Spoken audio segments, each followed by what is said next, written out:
আপনি কি জানেন, যাকে আপনি আজ তুচ্ছ মনে করে সরিয়ে দিচ্ছেন, কাল হয়তো তাকেই আপনার জীবন বাঁচানোর জন্য প্রয়োজন হতে পারে? অহংকার মানুষকে কতটা অন্ধ করে দেয় এবং আল্লাহর রহমত কিভাবে কাজ করে তা জানতে এই ভিডিওটি শেষ পর্যন্ত দেখুন। অহংকার ও আল্লাহর কুদরত। শহরের নামী এক ব্যবসায়ী গাড়ি থেকে নামতেই একজন বৃদ্ধ ভিক্ষুক এগিয়ে এলেন। তৃষ্ণার্ত কণ্ঠে বললেন, বাবা, একটু পানি হবে, বড় তৃষ্ণা পেয়েছে। ব্যবসায়ী যুবকটি বিরক্ত হয়ে ধমক দিয়ে বলল, রাস্তা থেকে সরুন, আপনাদের জন্য শান্তিতে হাঁটা যায় না। সে অবজ্ঞার সাথে এক বোতল পানি বৃদ্ধের সামনে ছুঁড়ে ফেলে দ্রুত ইন্টারভিউ দিতে চলে গেল।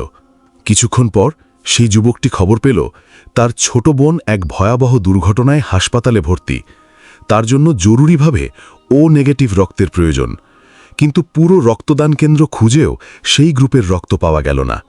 যুবকটি হাসপাতালের বারান্দায় বসে পাগলের মতো কাঁদছিল। ঠিক তখন একজন মানুষ তার কাঁধে হাত রাখল। তাকিয়ে দেখল এটি সেই বৃদ্ধ ভিক্ষুক যাকে সে একটু আগে অপমান করেছিল। বৃদ্ধ বললেন, বাবা, কেঁদো না, আমার রক্ত ও নেগেটিভ, আমি তোমার বোনকে রক্ত দেব। রক্ত দেওয়া শেষ হলে যুবকটি লজ্জিত হয়ে বৃদ্ধের হাতে একগুচ্ছ টাকা দিতে চাইল। বৃদ্ধ লোকটি টাকাগুলো ফিরিয়ে দিয়ে মৃদু হেসে বললেন, বাবা, এই রক্ত আমি টাকার বিনিময়ে দিইনি, আমি দিয়েছি আমার আল্লাহকে খুশি করার জন্য। কারণ আমার নবী শিখিয়েছেন, মানুষের বিপদেই মানুষের পাশে দাঁড়ানোই শ্রেষ্ঠ ইবাদত। যুবকটি সেদিন বুঝতে পারল, মানুষের পরিচয় তার অর্থ বা দামি পোশাকে নয়, বরং তার সুন্দর চরিত্রে।